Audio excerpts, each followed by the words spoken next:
Ito'y musta mga kalop, may share naman ako sa inyo. So, motor ko Wave 100, tsaka naka-lead na yan, naka-lead light na siya. Bigyan ko kayo ng idea mga kalop. Ito walang ilaw tong motor ko. Ang nangyari nito kaya walang ilaw dito sa nilagay kong resistor. So ito yung nilagay kong resistor. So anong purpose nito mga kalop? Kasi bagong bili ko itong battery niya, wala itong battery, tapos nag-overcharge siya. Yung regulator niya sira, nag-overcharge. Ngayon siyempre pag nag-overcharge, pag wala itong resistor, ang mangyayari, itong lead ko puputok yan. Lalo na pag gabi, lalo na pag piniga mo ng masyado yung RPM mo, itong lead puputok yan dahil sa malakas yung voltahe. Kaya imbis na lead yung masisira kasi mahal yan, ito ang nasira kawalop ko. Ito yung resistor ang nasunog imbis na lead kasi mahal ang lead. Ito 2 pesos lang, 3 pesos makabili ka na ito. So para rin siyang fuse kawalop. So ang purpose kasi nito kawalop, consistent yung kuryente na ilalabas niya papunta sa lead. So ibig sabihin, kapag ang voltahe na papasok dito sa resistor abot ng 18 volts o 19 volts kasi overcharge na siya kaya yung regulator niya sira. So pag abot ng 19 volts, paglabas dito consistent yung voltahe na ilalabas. So 12 volts lang yung ilalabas niya dito. So ibig sabihin yan, itong lead safety siya.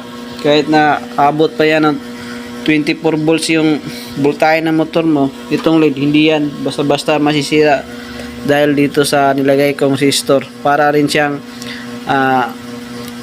fuse mga kawalop.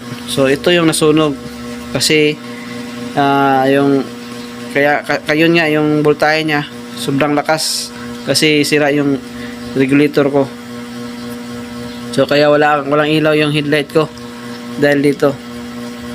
So kaya nilagyan ko to para case na yung motor ko, kasi ito nag-overcharge na ito, matagal na itong nag-overcharge. So hinayaan ko lang siyempre busy. So tamad ako magkulikot sa motor, kaya ito ang nangyari ngayon.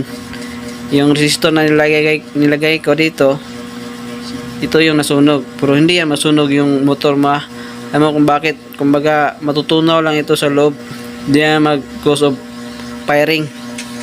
So safety yan mga kawalop. Tsaka meron din yung fuse nandun sa lagayan, separate ang fuse nito sa headlight at saka sa busina, kaya safety siya. Yan lang ang tips ko sa inyo kawalop. Kaya kung mahabang maaga pa, lagyan nyo ito ng resistor yung mga lead light nyo. Ang CDI ko naka-resistor yan, may resistor yan, kaya di basta-basta bibigay yung CDI ko kapag overcharge yung battery, yung charging. Siyempre pag overcharge yung charging, aabot talaga yan, papalo yan ng 20 volts. So ang lagpas pag naka full piga yung full throttle yung gasolinador mo sa motor, kaya abot niya ng 20 volts. So ang mangyari, pag walang resistor, walang safety, walang consistent na kuryente papasok sa CDI, automatic sabog ang CDI, so hindi andar.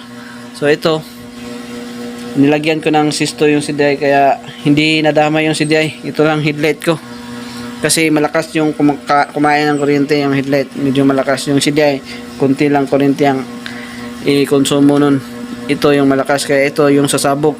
Kumbaga ang voltahe na papasok dito ay 18 volts o 17 ganyan. Kumbaga ipa-XA niya palabas, so medyo masilan ito. So yun lamang mga kwalop.